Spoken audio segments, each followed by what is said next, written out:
Great pass rushers. I feel like top to bottom is going to be one of the best defensive lines we played to this point in the season. They're coached really well. All of the guys use similar moves, and you see that amongst some of the better defensive lines. And games like these, going against fronts like that, is why you come to the SEC. So I'm very excited to compete against those guys. Have the conversations about leadership been different this week, especially after last week's outburst with Malachi? No. And how did you guys, did you guys discuss that together at all? There's been no different conversations about leadership. Malachi is the premier leader of this team. Malachi has taught me how to lead in so many ways, and I'm very excited to see how he responds this weekend. He's been a great leader this week, as he has been the rest of the year. So, what was your perspective on the statement he put out yesterday?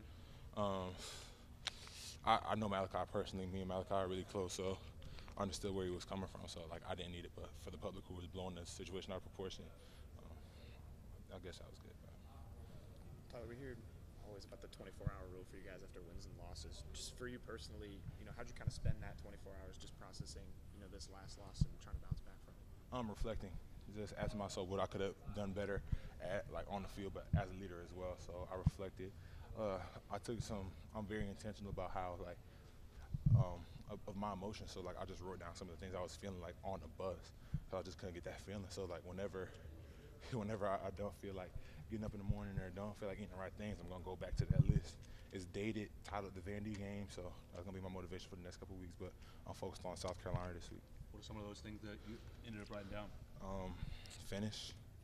Just finish. I just wrote finish a lot. That was the biggest thing in my head. We just have to be able to finish drives, finish games. As an offense, we had the ball 9 times total, and we only scored on 5 of them. And some people will say that's good, but here at the University of Alabama, with the kind of offense that we have and the athletes that we have, we expect to score every time we touch the ball. So that's where we have to be better.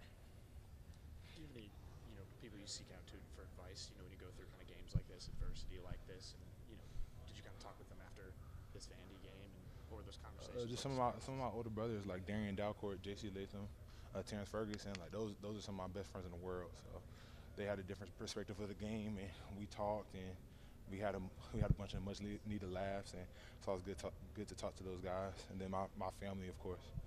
Is there anything in particular they shared with you that you're kind of sticking with and maybe making your mantra this week as you head to South Carolina? Just keep being the leader that you are. They just tell me to keep leading, and everything will work out the way it's supposed to. Tyler, could you talk about just the environment and atmosphere that's in the locker room as you guys prepare to take on South Carolina this weekend? Man, we're super excited. We just love playing. We love playing football. This group is super competitive, and even though we fell short last week, we have an opportunity to right the wrongs of last week this coming Saturday. So we're very excited to play ball this weekend. What's Coach DeBoer been like this week? The same. You know what I mean? We're very excited to compete. We're very excited to compete. Although we fell short this past weekend, the same team that fell short against Vanderbilt, the same team that beat the #1 team in the country. So we just have to understand that as long as we compete to the level that we're supposed to and play to the level that we're supposed to, we'll come out victorious. Is that consistent approach from him? Is that good to see when you have such a high and such a low, just that consistent approach?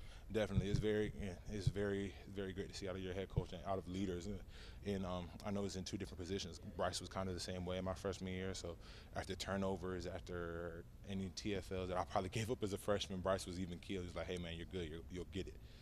So it was just good to see that him be even keel the whole time.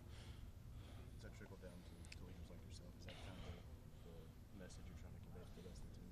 Yes, because I feel like if you make one situation bigger than the other, or make something else bigger than the other, you're shortchanging yourself. So okay, why would we if we end up working harder this week than last week, why didn't we work that hard last week? So I'm not going to sit up here and tell you that we didn't work hard last week, that we didn't have a great week of preparation, because I feel like we did. They just ended up making more plays than we didn't, and there's a lot of things that we need to learn from as a team that we are learning from to avoid that from happening again.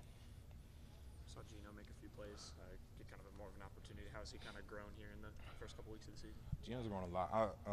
Gino, as somebody I've really enjoyed getting to know. Gino and I actually played each other in the state championship my freshman year, his sophomore year of high school, when I was at Bergen Catholic. He was at St. Joe's, so we have that connection, and just being able to learn from him. He was somebody who was coached by Coach Cap previous to Coach Cap coming here, so he helps us understand Cap. He's the bridge between the guys who weren't coached by him and him. So it's just been great having Gino. I'm very excited to see him continue to have success. Who won that state